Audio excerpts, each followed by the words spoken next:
The November wind rattled the windows of Emma Rodriguez's Lincoln Park apartment, each just a reminder of how thin the barriers were between her and the world outside. She stood barefoot on the hardwood floor, staring at the stack of unpaid bills on her kitchen counter, electric, gas, rent notice stamped in angry red ink. The city sprawled below her third-floor window, lights twinkling like promises she couldn't afford to believe in anymore. Her phone buzzed. A text from her ex-husband Jake. "Heard you're working at some startup now. Good luck with that." The laugh that escaped her throat sounded foreign, bitter. 3 months since the divorce was finalized, and he still found ways to twist the knife. Emma wrapped her arms around herself, feeling the weight of 34 years pressing down like the November sky, heavy, gray, promising nothing but more the same. She didn't know that in exactly 14 hours, everything would change. She didn't know that the business card tucked beneath her coffee maker held secrets that would unravel not just her understanding of herself, but of reality itself. She didn't know that the woman she'd met at the coffee shop yesterday, Victoria Blake, was already watching her apartment from across the street, waiting. Emma's reflection stared back from the glass doors of the Aeon Center, distorted and wavering. The building stretched toward the Chicago sky like a steel finger, and somewhere on the 42nd floor, her future waited in the form of an interview she barely understood. "Quantum Solutions," she whispered, reading the business card for the 100th time. The company name shimmered slightly in the fluorescent lobby light, as if the letters themselves were uncertain. The elevator climbed in silence, carrying her past floors of lawyers and accountants and consultants, people with real jobs, steady paychecks, predictable lives. Emma smoothed her only good suit, bought 3 years ago when Jake still pretended to support her career ambitions. Floor 42. The doors opened to reveal a reception area that seemed to exist in a different dimension than the rest of the building. Everything was white, walls, furniture, even the receptionist's clothing. Only the woman's eyes provided color, an unsettling shade of violet that reminded Emma of storm clouds. "Ms. Rodriguez," the receptionist said without looking up from her screen. "Ms. Blake is waiting." Down a corridor lined with offices that appeared empty despite the soft murmur of voices behind closed doors. Emma's heels clicked against marble that reflected nothing, creating the disorienting sensation that she was walking on water. Victoria Blake's office occupied a corner with floor-to-ceiling windows offering a view of the lake. The woman herself sat behind a desk that seemed carved from a single piece of obsidian, her silver hair pulled back severely, her smile too perfect to be entirely human. "Emma," Victoria said, rising. "Thank you for coming. Thank you for the opportunity. Though I have to admit, I'm not entirely sure what the position involves." Victoria's laugh was like wind chimes in a gentle breeze. "Few people understand what we do here at Quantum Solutions until they're ready to understand. Please, sit." The chair was more comfortable than it looked, molding itself to Emma's body in a way that felt almost alive. Through the window, Lake Michigan stretched toward a horizon that seemed farther away than it should have been. "Tell me about your marriage," Victoria said. Emma blinked. "I'm sorry. Your ex-husband, Jake Martinez, insurance adjuster, lives in Schaumburg now with his new girlfriend. You were married for 7 years. What went wrong?" The question should have been inappropriate, invasive, grounds for walking out. Instead, Emma found herself answering. "He stopped seeing me," she said. "I mean, really seeing me. I became furniture in his life, useful, reliable, but not worth noticing. When I talked about wanting more, about dreams I had, he'd laugh. Not cruel laughter, just dismissive. Like I was a child talking about becoming an astronaut." Victoria nodded, making notes on a tablet that reflected no light. "And what were those dreams?" "Flying." The word escaped before Emma could stop it. "Not literally, but I wanted to soar. To see the world from above, to matter in some way that felt significant. Jake said I should be grateful for what I had. A steady job at the accounting firm, a nice suburban house, a reliable husband. Why reach for more when more might mean losing everything? And now you've lost everything anyway." It wasn't a question. Emma felt something cold settle in her stomach. "How do you know about Jake? About any of this?" Victoria's smile never wavered. "We research our candidates thoroughly. Background checks, psychological profiles, quantum resonance testing. You scored very highly on the quantum resonance test, Emma. Off the charts, actually. I don't know what that means. It means you're capable of existing in multiple states simultaneously. Most people are locked into a single timeline, a single reality. But you have the potential to slip between quantum states, to experience parallel possibilities. It's quite rare. Emma stared at the woman across the desk, waiting for the punchline, the reveal that this was some elaborate joke. Instead, Victoria opened a drawer and withdrew a small device that looked like a cross between a smartphone and a compass. "This measures quantum flux," Victoria said, placing it on the desk between them. The device immediately began to hum, its screen displaying patterns of light that seemed to move independently of any programming. "Most people barely register. You're creating interference patterns just by sitting there.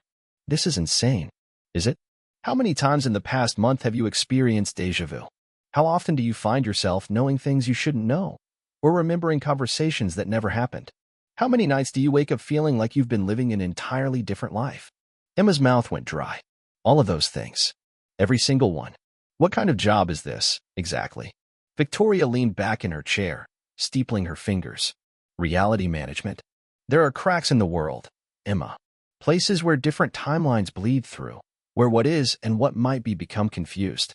We need people who can navigate those spaces, who can help maintain the barriers between possible worlds. And the pay? Substantial. More than substantial. The question is whether you're ready to let go of the life you think you should have and embrace the life you're meant to live." Emma looked out at the lake, at the city sprawling endlessly beyond the window. Somewhere out there, Jake was probably having lunch with his new girlfriend, maybe making jokes about his ex-wife and her latest foolish dream. Somewhere out there, her former coworkers were processing invoices and reconciling accounts, living their small, predictable lives. What would I have to do? Victoria's smile became almost predatory. "For now, just say yes. The training will begin immediately. Within a week, you'll understand things about the nature of reality that most humans can't even imagine. Within a month, you'll be earning more money than Jake makes in a year. Within 6 months." She paused, her violet eyes glittering with something that might have been excitement or hunger. "Within 6 months, you'll be able to show him exactly how wrong he was about you." The basement levels of the Aeon Center were not supposed to exist. Emma knew this because she'd worked in the building for 2 years during her stint at Morrison and Associates, and the elevator had never gone below the lobby. Now it descended smoothly to floors marked B1, B2, B3, and beyond, each number accompanied by symbols she didn't recognize. Victoria led her down corridors that curved in ways that defied the building's rectangular footprint, past laboratories filled with equipment that hummed with barely contained energy. The air itself felt different here, thicker, charged with possibilities. "The training is intensive," Victoria said as they walked.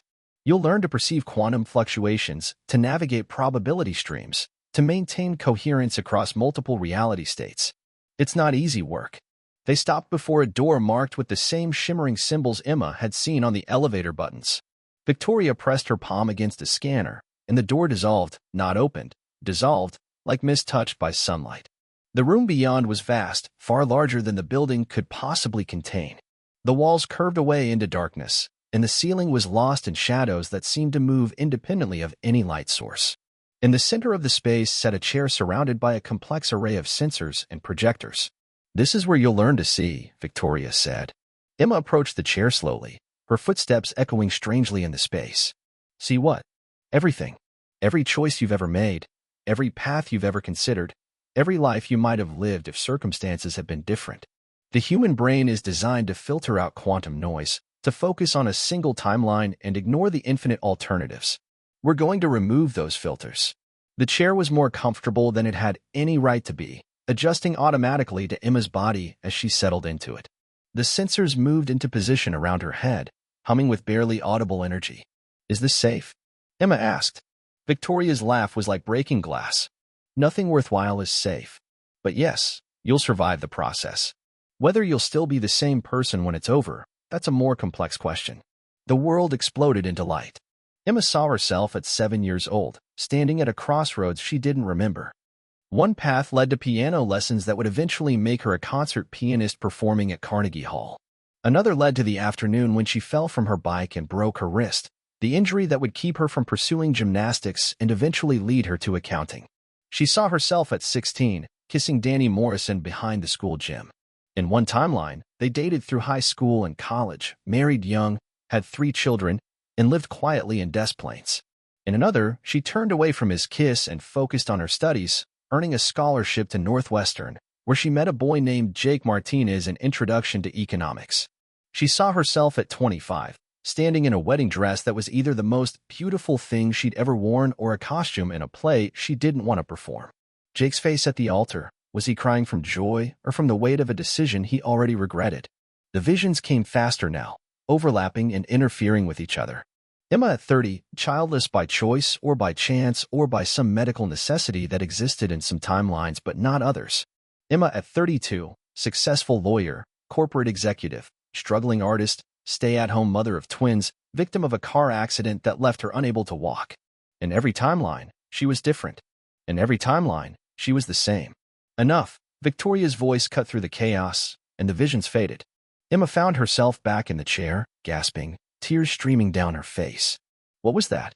Your first glimpse of the quantum foam. The space between what is and what might be. Most people see it and go insane. You're processing it remarkably well. Emma wiped her eyes, trying to reconcile what she'd experienced with anything resembling normal human perception. Those were all real? All those different lives? As real as this one? Reality is much more fluid than most people believe. What you call the world is just one possible configuration of quantum states, one note in an infinite symphony. We exist in all of them simultaneously, but consciousness typically locks onto a single harmonic. And you want me to what? Jump between them? Victoria's smile was sharp as a blade. Not jump. Navigate. There are people who slip between realities accidentally, becoming lost in the probability streams. There are others who try to manipulate quantum states for their own benefit, causing dangerous fluctuations. We maintain the boundaries, keep the different timelines from bleeding too heavily into each other. Emma stood on unsteady legs, the chair's support systems retracting silently. And in return? In return, you get to see your ex-husband's face when you step out of a private jet wearing designer clothes worth more than his annual salary. The image was so vivid, so perfectly aligned with every fantasy she'd harbored during the dark nights after the divorce, that Emma felt her breath catch. Is that what this is about? Revenge. This is about power, Victoria said. The power to choose which reality you want to inhabit. The power to show people who dismissed you exactly how wrong they were. The power to soar. 3 weeks later, Emma stood in the bathroom of her apartment, staring at a reflection that seemed subtly wrong. Her hair was the same shade of brown, her eyes the same unremarkable hazel, but there was something else now, a depth that hadn't been there before, as if she was looking at herself from multiple angles simultaneously. Her phone showed 17 missed calls from Jake. She hadn't answered any of them. The work itself was unlike anything she could have imagined.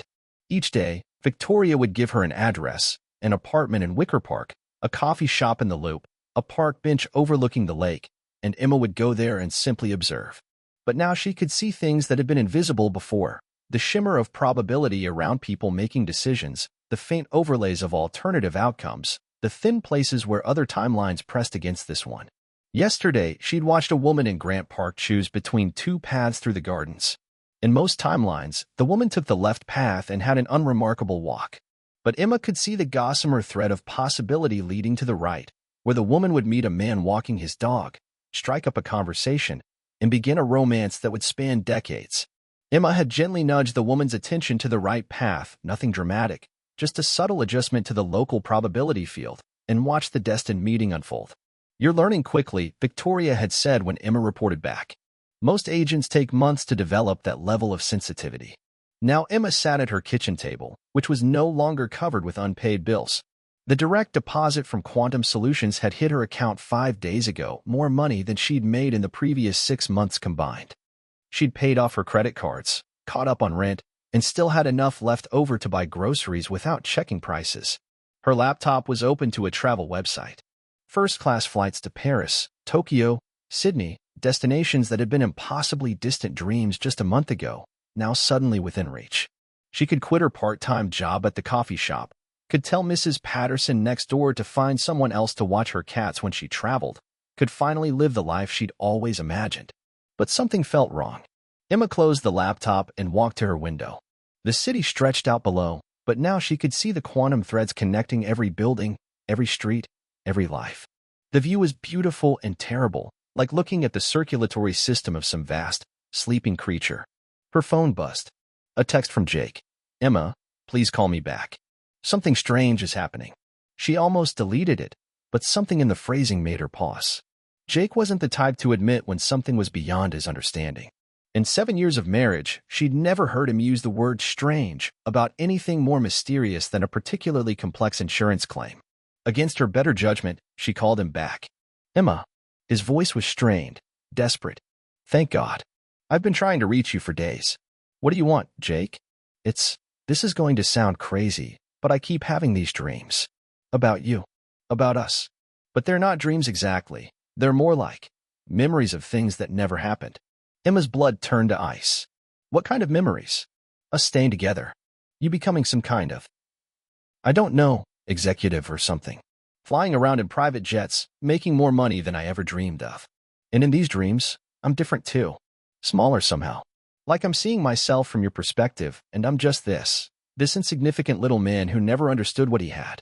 Emma sank into her couch, the phone trembling in her hand. The quantum training had covered this bleed through from parallel timelines, usually caused by someone with high quantum sensitivity creating disturbances in the probability matrix. Jake, you need to forget about these dreams. I can't. They're getting stronger. Last night, I dreamed that you came to Jennifer's birthday party. You remember Jennifer from my office, and you showed up in this incredible dress, talking about your international consulting work, and everyone was looking at you like you were some kind of goddess. And I was just standing there, feeling like the biggest fool in the world for letting you go. That didn't happen, but it could have, couldn't it? It feels so real, Emma. More real than my actual life. I wake up every morning expecting to see you across the breakfast table, and when I remember that we're divorced, it feels like the dream, and these memories feel like reality. Emma closed her eyes, trying to think. The quantum mechanics were complex, but the basic principle was simple. High-level reality manipulation could create feedback loops, causing alternative timelines to bleed through into the consciousness of people connected to the manipulator. Jake was experiencing her quantum signature, seeing shadows of the timelines where she'd achieved everything he'd mocked her for wanting. You need to stay away from me, she said. What? Emma, no. I think I made a mistake. A huge mistake. These dreams, they're showing me what I threw away, what we could have been together if I just supported you instead of. Jake, listen to me very carefully. Don't try to contact me again. Don't think about me. Don't even say my name out loud. For your own safety. She hung up before he could respond. The apartment felt smaller now, the walls pressing in like the boundaries of a trap. Emma walked to her bathroom mirror and stared at her reflection, watching it flicker between different versions of herself, successful, powerful, soaring through realities like a bird through open sky. But in every reflection, she was alone. Victoria's office had changed. The obsidian desk was the same, the floor-to-ceiling windows still offered their impossible view of the lake, but now Emma could see the quantum scaffolding that held it all together. Energy patterns that bent space and probability to create a pocket of controlled reality within the greater chaos of the multiverse. You're learning to see behind the curtain, Victoria said, not looking up from her tablet. Most agents take months to develop that level of perception. Jake called me, Emma said. He's experiencing bleed-through from alternative timelines. Victoria's stylist paused. That's unfortunate but not unexpected. You've been creating significant quantum disturbances. It's natural that people closely connected to you would begin to perceive alternative possibilities. You knew this would happen. I suspected it might. Quantum sensitivity often runs in networks, family members, close friends, former lovers. They become inadvertent receivers for the reality fluctuations you generate. Emma sat down in the chair that had once seemed so comfortable. Now she could feel the sensors embedded in its frame, the subtle ways it monitored her biometrics and quantum state. What happens to him? Victoria finally looked up, her violet eyes unreadable. That depends largely on you. If you continue to grow in power, the bleed-through will intensify. He'll experience increasingly vivid glimpses of the timelines where you succeeded beyond his wildest imagination. Eventually, the contrast between those visions and his mundane reality will become unbearable. And then, some people adapt. They learn to live with the knowledge that they exist in one of the less interesting branches of possibility. Others. Victoria shrugged. Others find the comparison so devastating that they lose their grip on consensus reality entirely. Emma felt something cold and sharp unfold in her chest. You're talking about driving him insane. I'm talking about the natural consequences of quantum manipulation. Every action creates reactions, Emma.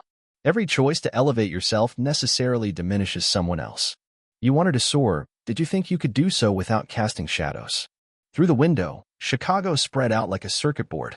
all connected lights and flowing energy.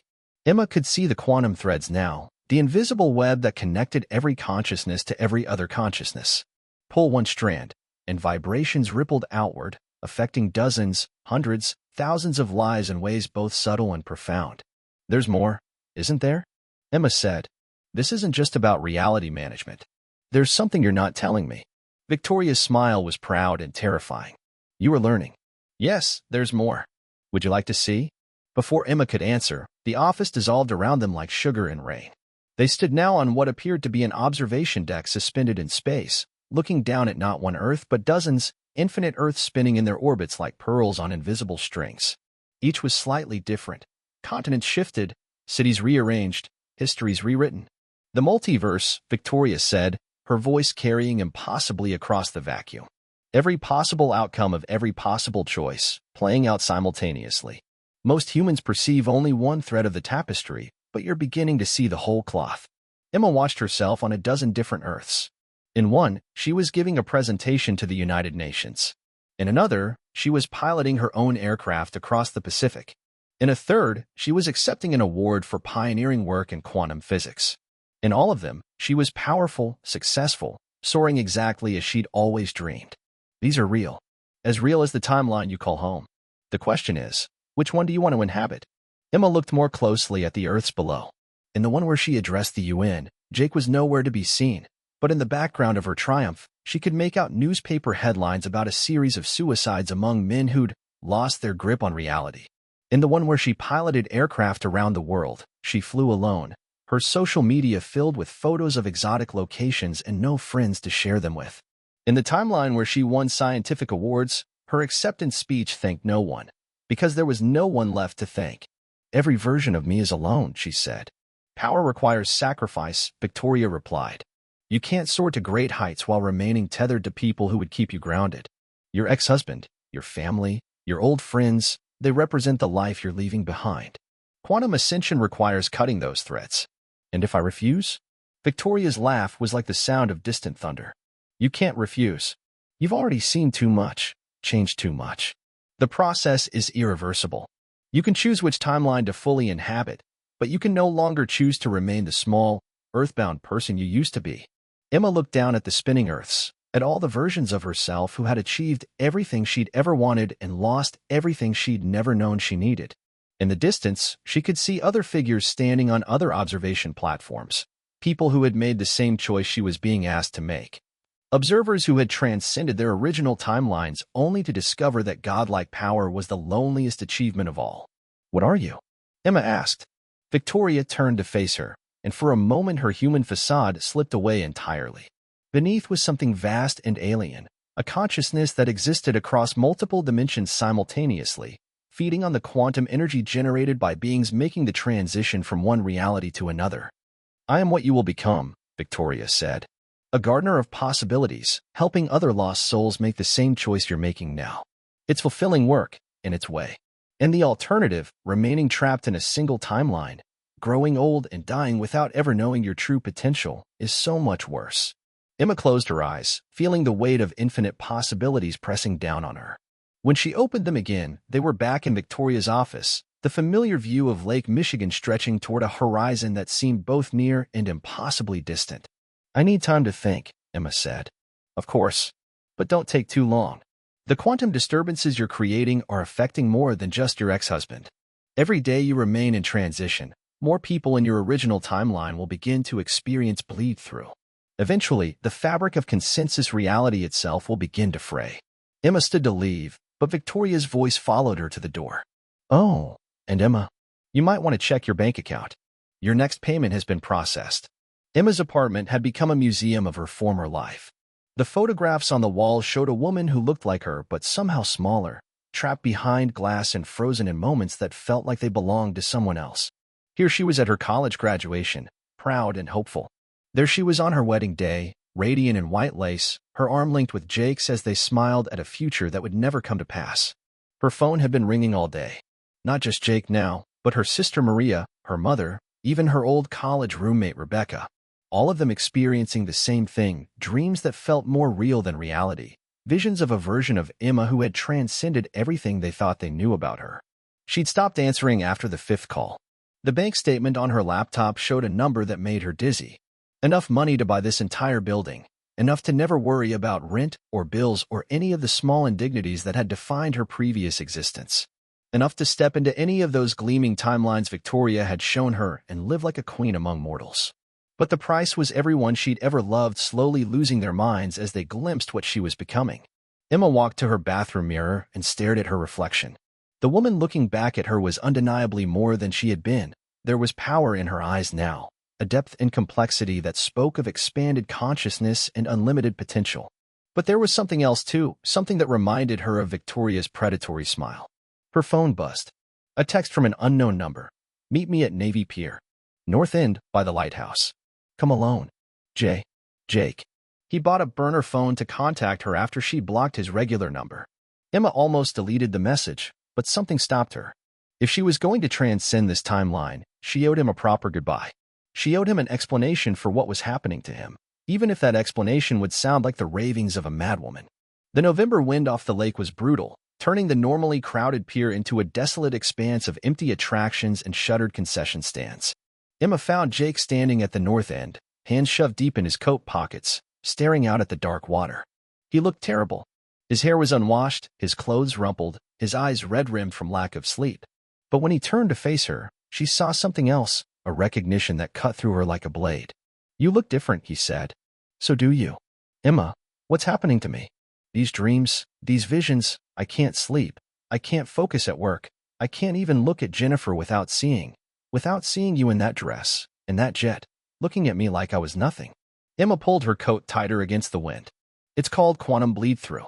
You're experiencing echoes from alternative timelines. Jake stared at her. That's not possible.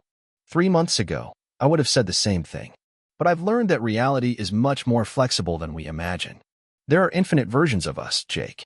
Infinite versions of our marriage, our choices, our lives. In some of them, you supported my dreams instead of mocking them. In some of them, we stayed together and built something beautiful. And in others? Emma looked out at the lake, where the lights of passing ships flickered like distant stars. In others, I left you behind and became everything you said I never could be. That's what I'm seeing, isn't it? The timelines where you succeeded without me. Yes. Jake was quiet for a long moment, the wind whipping his hair across his face. It's killing me, Emma. Seeing what I threw away, what I was too stupid and scared to nurture. Every time I close my eyes, I see you accepting awards, giving speeches, flying around the world in private jets, and I realize I could have been part of that. We could have built that together. But we didn't. No, we didn't. He turned to face her fully, and Emma saw tears frozen on his cheeks. I'm sorry. For all of it. For not believing in you. For not seeing your potential. For being too small and frightened to help you soar. Emma felt something crack inside her chest. This was what she'd wanted, Jake's recognition, his regret, his acknowledgement of her worth. But now that she had it, it felt hollow, meaningless. The man apologizing to her wasn't the man she'd married. He was a broken version of himself, destroyed by glimpses of possibilities he could never access. The visions will stop, she said. Eventually. When? When I make my choice. There's a company, Quantum Solutions. They've offered me a position that would let me step fully into one of those other timelines. I could become the woman you've been seeing in your dreams. Jake's face lit up with hope. And we could try again? In that timeline? Emma's heart broke completely. No, Jake. That's the price. To become that version of myself, I have to cut all ties to this timeline. To everyone who knew me before. You, my family, my friends, you'd all become just memories of a smaller life I used to live. So I'll never see you again. You'll never see me again. Jake stared out at the lake for a long time, processing this information. When he finally spoke, his voice was barely audible over the wind. Do it. What? Take their offer. Become who you're meant to be. I've seen her. Emma, the woman you can become. She's incredible. She's everything you always dreamed of being. Don't let me hold you back from that. Jake. I was wrong about you. About everything. I spent 7 years trying to make you smaller, trying to convince you to settle for less because I was too scared of being left behind. But I was going to be left behind anyway, wasn't I? That was always the trajectory. Either you were going to stay small and miserable with me, or you were going to grow beyond what our marriage could contain. Emma reached for his hand, but he pulled away. Go, he said. Soar. And maybe someday, in some other timeline, I'll be brave enough to fly with you. Victoria was waiting in her office when Emma arrived the next morning, though the space had transformed once again. The walls were now transparent, offering a 360-degree view of the quantum foam that surrounded and interpenetrated physical reality. Emma could see the probability streams flowing like rivers of light, the decision trees branching and merging in patterns of infinite complexity. "You've made your choice," Victoria said. "It wasn't a question." "I have." And Emma looked out at the swirling energies that underpinned existence itself. Somewhere in that vast web of possibility was the timeline where she addressed the United Nations, where she piloted her own aircraft across continents, where she accepted awards for discoveries that would reshape human understanding of the universe. All of it was within reach now. All she had to do was extend her hand and claim it. "I choose this timeline," she said. Victoria's expression didn't change, but something shifted in the quality of light around her. "This timeline? The one where you're a recently divorced, financially struggling, former accounting clerk with a part-time job at a coffee shop?" "Yes." "The timeline where your ex-husband is slowly losing his sanity from quantum bleed-through? Where your family thinks you've joined some kind of cult? Where you're surrounded by people who will never understand the power you've glimpsed?" Emma nodded. "This one." Victoria stood and walked to the transparent wall, her fingers trailing patterns in the air that left brief streaks of colored light. "You do realize what you're giving up? In the alternate timelines, you could have everything you've ever wanted. Wealth, recognition, the ability to soar above all the petty limitations that have defined your existence. I also realize what I'd be giving up to get those things. Your connections to inferior beings who don't deserve your loyalty." Emma felt a familiar anger kindle in her chest, the same anger she'd felt whenever Jake dismissed her dreams, whenever her mother suggested she should be grateful for what she had, whenever anyone tried to tell her she was aiming too high. But this time, the anger was directed at Victoria. "They're not inferior beings," Emma said. "They're human beings. Flawed, frightened, struggling human beings who are trying to make sense of an existence they don't fully understand. Just like I was 3 weeks ago. 3 weeks ago, you were nothing. A statistical irrelevance in the grand pattern of possibility. Now you could be a god. A lonely god who feeds on the dreams of people making impossible choices."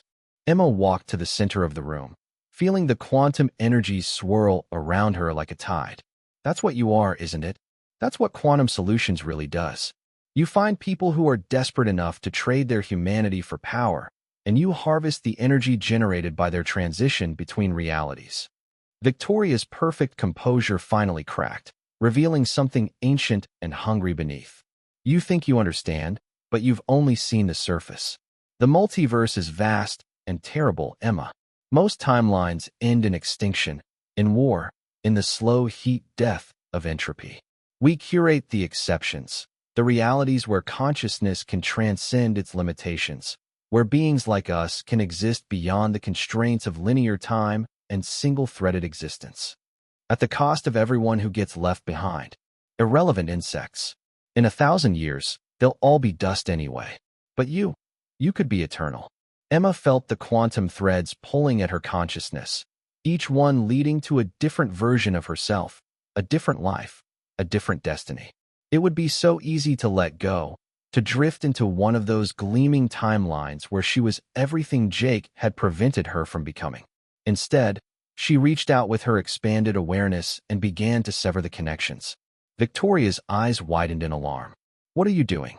"Choosing," Emma said, as reality began to collapse around them.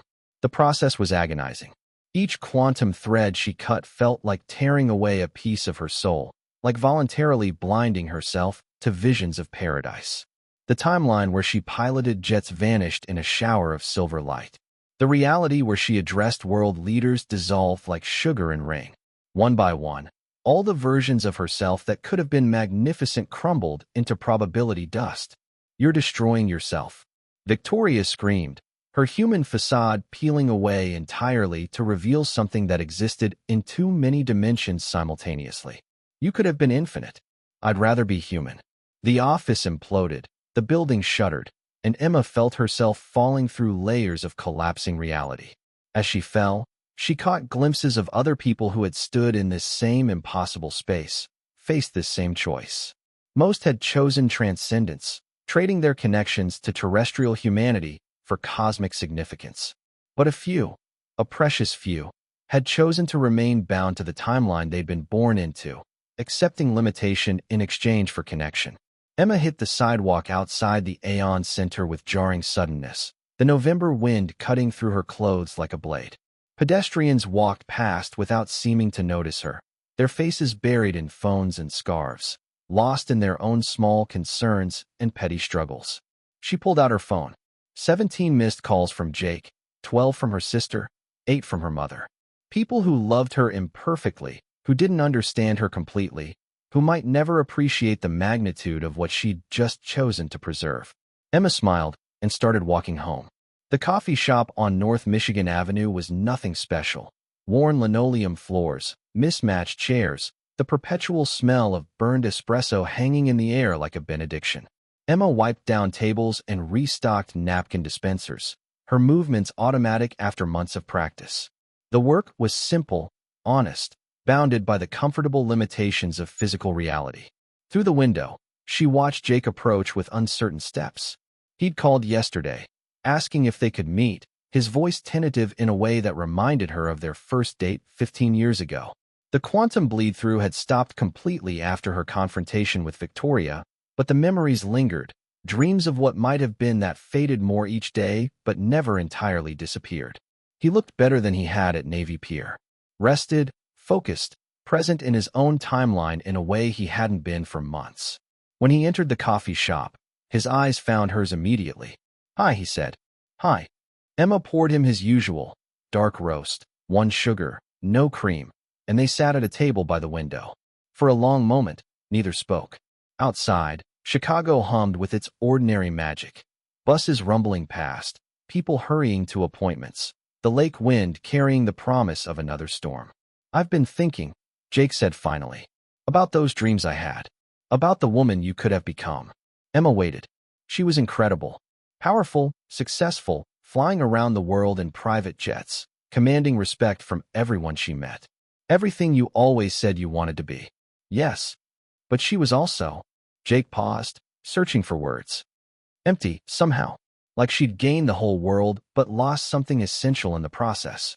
And I realized, the woman I fell in love with, the woman I was too stupid to appreciate, she's still here. Still you. Still capable of soaring, just in a different way. Emma looked down at her hands, calloused now from months of manual work, unadorned except for the pale band where her wedding ring used to sit. "I'm not the same person I was 6 months ago. Neither am I." She met his eyes and saw something new there, a humility that hadn't existed during their marriage, a recognition of possibilities that extended beyond his narrow conception of success. "I'm not going back to you," Emma said gently. "That version of us, that timeline, it's over." Jake nodded, his face carefully composed. "I know. I wasn't asking you to. I just wanted to tell you that I see you now. Really see you. And I wanted to say that whatever you choose to do next, wherever you decide to fly, I hope it's everything you dreamed it could be." After he left, Emma stood behind the counter, wiping the same spot over and over, processing their conversation. Outside, the afternoon light was beginning to slant toward evening, painting the busy street in shades of gold and amber. Her phone buzzed. A text from her sister. "Coffee later? I have news about the gallery opening." Another from her college friend Rebecca. "Book club Thursday? We're reading something about quantum physics. Thought you might like it." A third from her neighbor Mrs. Patterson. "Emergency cat situation. Can you help?" Small connections, modest concerns, the ordinary texture of a life lived at human scale. Emma typed back responses. Yes to coffee, yes to book club, yes to whatever cat crisis awaited, and felt something she hadn't experienced in any of the infinite alternate timelines Victoria had shown her. She felt connected. The bell above the door chimed, and a young woman entered, looking around uncertainly. She was perhaps 25, wearing a suit that was slightly too big for her, carrying a briefcase that seemed to weigh more than she did. Her eyes were bright with desperation and barely contained dreams. "Excuse me," the woman said, approaching the counter. "I know this sounds strange, but someone gave me this address and said I might find answers here." She pulled out a business card that shimmered slightly in the afternoon light. "Quantum Solutions." Emma felt a chill run down her spine. "What kind of answers?" "I've been having these dreams," the woman said. "Visions of different lives I could be living. Better lives. More successful lives. And there's this woman," She has violet eyes, and she says she can help me become everything I've ever wanted to be. Emma stared at the business card, at the familiar logo that seemed to shift and blur when she wasn't looking directly at it. Victoria was still out there, still finding desperate people and offering them impossible choices. The cycle continued, would always continue, as long as there were humans willing to trade their connections for transcendence. "What's your name?" Emma asked. "Ashley. Ashley Kim." Emma looked at this young woman, at her hope, her desperation, her terrible, beautiful hunger for something more than the life she'd been given, and made another choice. "Ashley," she said, "let me tell you a story about a woman who almost learned to fly." Outside, the Chicago wind rattled the windows, carrying the scent of rain and the promise of storms. But inside the coffee shop, two women sat across from each other, and one began to speak of realities that existed just beyond the edge of sight, of choices that seemed like salvation but cost everything that mattered, of the terrible seductive power of becoming more than human. And slowly, gradually, the business card began to lose its shimmer, becoming just another piece of paper in a world where magic was possible but wisdom was rarer than gold. Emma had learned to soar, after all, just not in the way she'd expected. She had learned to soar without leaving the ground, to transcend without abandoning, to find infinity in the space between one heartbeat and the next. She had discovered that the most profound flight was not escape from the human condition, but the courage to remain fully, completely, imperfectly human in a universe that offered so many easier alternatives. As the afternoon faded into evening, as Ashley listened with growing understanding and Victoria's influence weakened like a signal losing strength, Emma realized that she had found her answer to the question that had haunted her for so long. Yes, she could fly. She was flying right now, had been flying all along. She was flying home.